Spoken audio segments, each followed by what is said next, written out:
Now, sports from the Western Hearing Clinic Sports Desk. Western Hearing Clinic, the Panhandle's choice for better hearing, helping you hear what matters most. Time now for a Monday update from the Sports Desk here on KNEB.TV. Super Bowl Sunday was, well, less than stellar, at least the football side of things less than stellar. Super Sunday at Cougar Palace, though, produced a pair of wins for Cougar basketball. The WNCC women able to beat Trinidad State 97-70. Last week, Chad Gibney told me they have a chance to be pretty solid coming down the home stretch of the season. When we move the ball, we're extremely difficult to guard with our weapons and the shooting that we have on the floor. And so when we really sit down and guard people, we're a tough matchup. Right now, the Cougar women 9-0 at home. They're 19-3 overall and currently 6-0 in South Sub-Region play. The WNCC men were down by 9 at halftime yesterday to Trinidad, but they were able to rally and win by 7. 80-73 was the final, led by Drew Cookshausen's 24 points.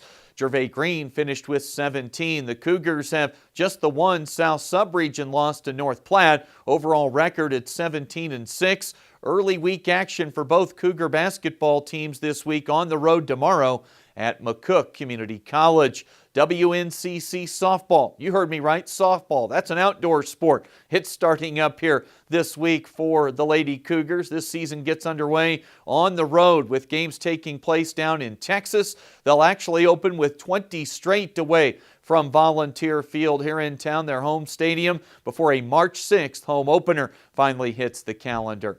We had doubleheader TV coverage on Friday and Saturday for high school basketball. It was a sweep for Scottsbluff on Friday against Alliance on the strength of three-point shooting. For the Lady Cats in the first half, they connected on 7 trays. 4 of Aubrey Krintz's 5 threes came in the second quarter alone as Scottsbluff built a 47-21 lead at halftime, and they were able to cruise to a home victory. The Scottsbluff girls were then beaten soundly on Saturday at Sidney 62-37. Now for the Scottsbluff boys.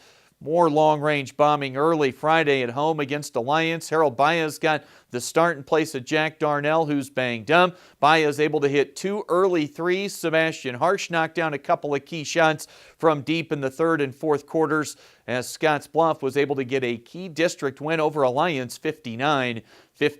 The Bearcats would then go to Sidney and knock down 14 more from long distance in a 13-point win Saturday against the Red Raiders. On Saturday night over at Gering, that was where our TV coverage was all set up at. The Bulldogs home to take on Wheatland, another Bulldogs at their place. Gering was trying to bounce back from a 10-point loss at Sidney Friday in the girls' game. Senior night at the Dome. The girls had no issues whatsoever, rolling 46-18. Senior Paige Lopez, the lone double-figure scorer. She had 10 as Gering got back over 500 at 9-8 on the year. The boys' game, a defensive struggle. Gering needed a second-half rally to notch a 46-37 win. A big dunk from Bryce Sherrill. One of the highlights of the night for the Gering boys. Sherrill, Xavier Horst, and Henry Alvarez combined to score 29 points in the win against Wheatland. That was Saturday night over at Gering High. That's the latest today from the Western Hearing Clinic Sports Desk. I'm Chris Cottrell. Ryan's back with a check on the community calendar right after this here on KNEB.TV.